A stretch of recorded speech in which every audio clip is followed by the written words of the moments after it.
Welcome to my maths classes. आज हम लोग क्लास 10 के द्विघात समीकरण के बारे में चर्चा करेंगे। हम लोग देखेंगे कि दिया हुआ समीकरण द्विघात है या नहीं है। देखिए किस तरह से इसको बनाया जाता है। क्वेश्चन है क्या, ज्ञात कीजिए कि क्या निम्न द्विघात समीकरण है। यानी द्विघात समीकरण किस फॉर्म में होता है, इसका पावर 2 होता है, अधिकतम घात 2 होता है। यानी इस फॉर्म में आते हैं ax² plus bx plus c equal to 0। अगर इस फॉर्म में आ गया तो हम लोग समझ जाएंगे क्या ये द्विघात समीकरण में है। इसको हम लोग कैसे सॉल्व करेंगे। क्वेश्चन क्या है, x प्लस 1 का whole square equal to 2 bracket बंद x माइनस 3 यानी x प्लस 1 का होल स्क्वायर यानी x स्क्वायर प्लस क्या होता है 2ab 2a into x into b into 1 plus b square यानी 1 का square equal to 2 into x 2x 2 into minus 3 minus 6 और इसको x square 2 into x into 1 plus 2 x 1 का square 1 इसको इधर ले आएंगे तो माइनस 2x ये भी इधर आ गया माइनस है यानी प्लस 6 कुछ नहीं बचा बराबर 0 यानी क्या हो एक्स स्क्वायर। देखिए 2x प्लस में 2x माइनस में प्लस माइनस कैंसिल यानी कट गया, 1 प्लस में और 6 प्लस में 6 प्लस 1 यानी 7 इक्वल टू 0 यानी पावर 2 आ गया। अतः द्विघात समीकरण में है। क्या ये बड़ा है, द्विघात समीकरण में है। अतः द्विघात समीकरण है, पावर 2 आ गया यानी द्विघात समीकरण में है। क्वेश्चन ये भी जांच करना है कि द्विघात समीकरण में है या नहीं है। यानी x माइनस 2 ब्रैकेट बंद x प्लस 1 ब्रैकेट बंद equal to x minus 1 bracket बंद है ब्रैकेट बंद x प्लस 3। इसको हम लोग हल करेंगे, ई एक्स को लिखेंगे, इसके बाद ये पूरा टर्म को लिखेंगे x into x plus 1 minus 2 को लिखेंगे, फिर इस पूरा टर्म को लिखेंगे x प्लस 1 बराबर। अब इसमें भी x को लिखेंगे और ये पूरा टर्म को लिखेंगे x प्लस 3 माइनस 1 को लिखेंगे और फिर ये पूरा टर्म को x प्लस 3। अब इसमें देखिए x गुना x स्क्वायर हो गया। अब इसमें x प्लस 1 यानी प्लस है यानी x minus 2 into x 2x minus 2 equal to x square I वाला भी x into 3x minus x into minus 1 into x यानी minus x minus into plus into minus और 1 इंटू 3। अब सबको इधर लिख बराबर किस पर सब पूरा सिस्टम को ले आएंगे यानी x square plus x minus 2x minus 2 इधर आ गया minus 2 x square minus 3x ये माइनस में है इधर आया प्लस x ये भी माइनस में इधर आया प्लस 3 इक्वल टू 0। अब देखिए एक्स स्क्वायर प्लस में एक्स स्क्वायर माइनस में प्लस माइनस कट गया। इसमें देखिए x प्लस में एगो है यहाँ एगो प्लस में यानी 2x प्लस में हो गया, माइनस वाला 2 x है यहाँ 3 x है यानी माइनस माइनस चिन्ह माइनस और दोनों जुड़ गया 5x। संख्या वाला देखिए यहाँ माइनस 2 और प्लस 3 दो रकम चिन्ह में तो घटा बड़ा संख्या पहले प्लस चिन्ह यानी प्लस 1 इक्वल टू 0। देखिए अब इसको 2x और minus 3x minus 5x minus 3x plus 1 equal to 0। इसमें देखिए द्विघात समीकरण में नहीं है, इसमें पावर 2 नहीं है, अतः द्विघात समीकरण नहीं है। अतः द्विघात समीकरण नहीं है।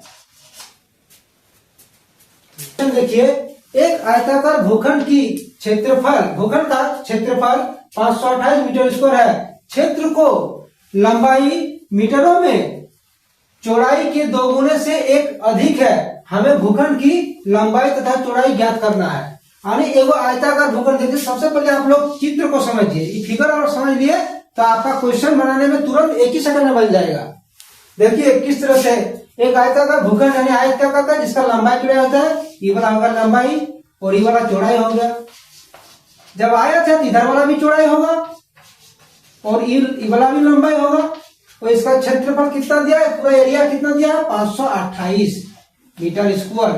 और क्वेश्चन क्या कहता है, चौड़ाई के 2 गुने से 1 ज्यादा है। तो पहले इसको मान लेना है, माना चौड़ाई बराबर x तथा लंबाई क्या हो जाएगा, इसकी चौड़ाई के 2 गुने से ज्यादा है, यानी 2 गुना चौड़ाई कितना है x प्लस 1 ज्यादा, यानी जोड़ 1 equal to 2 into x, 2x plus 1 ये वाला हो गया।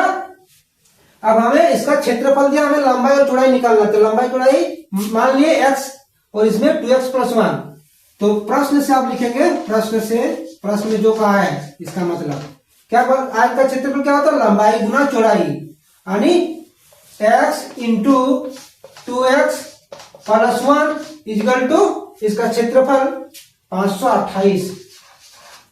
अब इसमें x इंटू 2x यानी 2x square, x into plus 1 यानी x, इसको इधर ले आएंगे तो माइनस 528 इक्वल टू 0।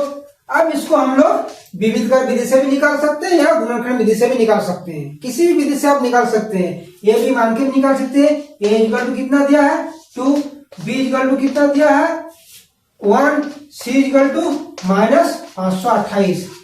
अब इसका d निकाल लीजिए, d इक्वल टू क्या हो जाता है b स्क्वायर माइनस 4ac, तो b इक्वल टू 1 यानी 1 का square minus 4, a equal to 2 into c equal to minus 528, एक का स्क्वायर एक ही होगा, ऐसे माइनस इंटू माइनस चिन्ह प्लस हो गया। अब इसको गुना कर देंगे, 4 गुना 2 4 दूनी 8, 8 गुना 528 4 224। अब जोड़ है तो इसको जोड़ देंगे 42 25, बराबर निकल गया, डी कितना निकला ना 0 से बड़ा निकला, तब उसका x का वैल्यू निकलेगा, x इक्वल टू क्या फॉर्मूला था minus b plus minus root t by 2a,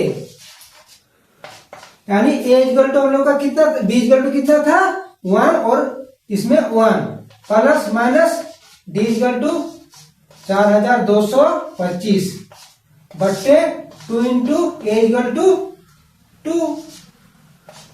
अब 1 माइनस 1 प्लस माइनस इसका रूट अंडर कितना होगा 65 यानी 65 बट्टे 2 दूनी 4। अब एक बार हम लोग अल्फा बराबर निकालेंगे, एक बार माइनस 1 प्लस वाला चिन्ह 65 बट्टे 4, इसको हल करेंगे 2 रकम चिन्ह यानी कितना हो जाएगा 64 बट्टे 4, 4 से 16 चौका 64 यानी वो कितना है 16। अब next beta equal to minus 1, अब प्लस वाला लिए माइनस वाला लेंगे, माइनस 65 बाय 4 माइनस 66 बाय 4, 2 से 2 दूनी 4, 33 दूनी 66 यानी माइनस 33 बट्टे 2, ये ऋणात्मक वाला नहीं होगा, माइनस वाला लंबाई चौड़ाई का मान ऋणात्मक वाला नहीं होगा, यानी x बराबर हम लोग का कितना होगा x इक्वल टू लंबाई चौड़ाई बराबर माने है यानी 16। अब लंबाई कितना था 2x प्लस 1 यानी 2 into x equal to 16 plus 1, 16 दोगुनी 32 प्लस 1 इक्वल टू 33। एक आंसर 16, दूसरा नंबर 33। वीडियो को आप लोग को कैसा लगा कमेंट में जरूर बताइएगा, इस तरह का क्वेश्चन आप लोग को मिलते रहेगा। Thank you.